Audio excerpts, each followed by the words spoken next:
السلام عليكم ورحمة الله وبركاته. واش اخباركم؟ لاباس عليكم؟ نتمنىكم جميعا تكونوا بخير وعلى خير. كي دايرين مع هاد الحرارة؟ الحمد لله والشكر لله تعالى. سعيدة بلقياكم مرة أخرى. اليوم إن شاء الله غنقدم لكم عصير ديال الخوخ والليمون.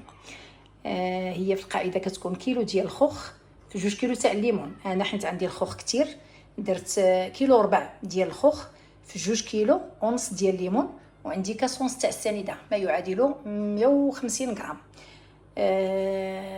هاد العصير غزال منعش منعش، غير جربوه على ضمانتي. غنعصر الليمون ونعاود نرجع معكم.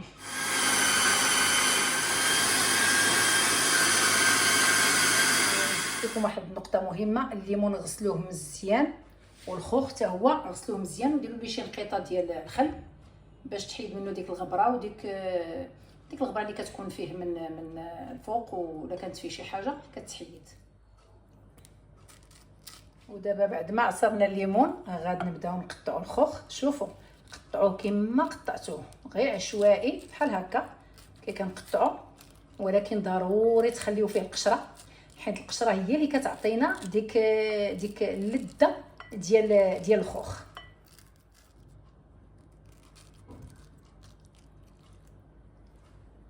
بعد ما قطعنا الخوخ حنا غنديروه في الميكسور.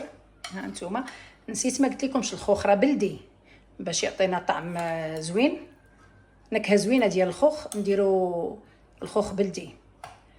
غنديرو الخوخ وغنزيدو عليه الليمون ونطحنوه.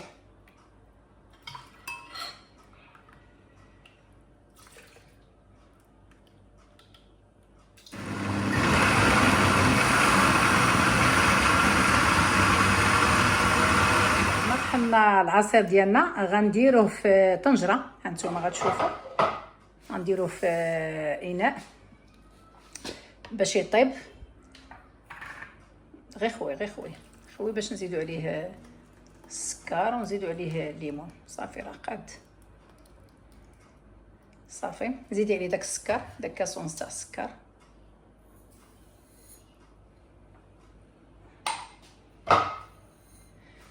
غنزيدو عليه حتى هاد الليمون اللي هذا اللي بقى، ونردوه يطيب ان شاء الله.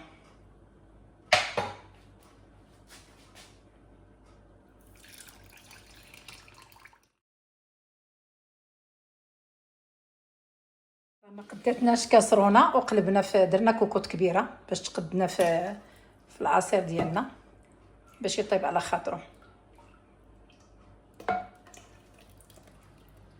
كمش الوقت شحال تيطيب هذا العصير؟ كيطيب 30 دقيقه، نص ساعه، ونعاود نرجع معكم.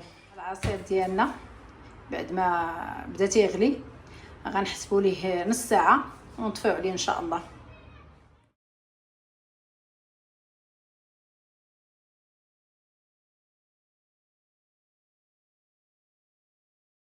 العصير ديالنا بعد ما طاب يولي على هذا الشكل راه تيتقال. دابا غنطفيو عليه ونخليوه حتى يبرد ان شاء الله ونعاود نرجع معكم. ودابا بعد ما برد لينا العصير ديالنا غنصفيوه.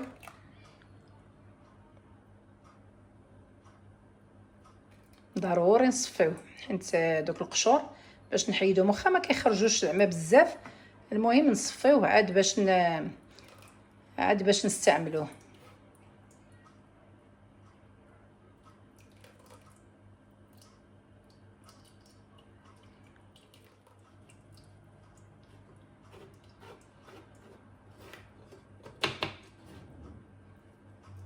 هانتوما بقينا حتى صفينا العصير ديالنا كله. هانتوما ما خرجش، ما فيش، حيت ما فيش قشور بزاف. هانتوما شي معلقه صغيره ديال هذا. هانتي كحال زيدتك مليكه، شوف شتي وتبارك الله. راه هانتوما خاسر، شوف تبارك الله.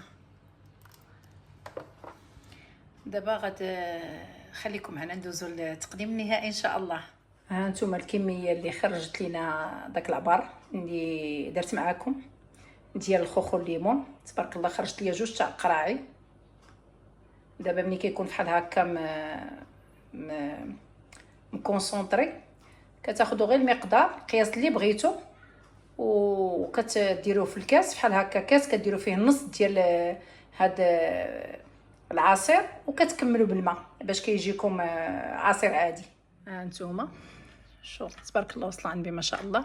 ملي تيتخلط هذا خلطته دابا بالماء بارد، غنعطيوه اخت الذوق باش تقول لنا ذوقي وقولي لنا. جوزال صح، يعطيك الصحة. منعش بارد منعش بارد اقتصادي وحلبنا ما نقول لكم. وري الدار كلها فيها ريحه الخوخ. دابا الدار والله الا الدار كلها فيها ريحه الخوخ تيتشم من باب الدار. ايوا كنتمنى ديروه لوليداتكم ويعجبهم. وهذا عصير بلا مواد حافظه وشي حاجه كديروها في الدار، ماشي بحال العصير اللي كنشريو، ماشي بحال تاع الزنقه بصح. وانا عندي اليقين انكم غديروا لوليداتكم في هذا الصيف. وحتى لهنا ما بقى لي الا نقول لكم بالصحه والراحه نتوما، وعطله سعيده، والى الملتقى ان شاء الله. مع السلامه.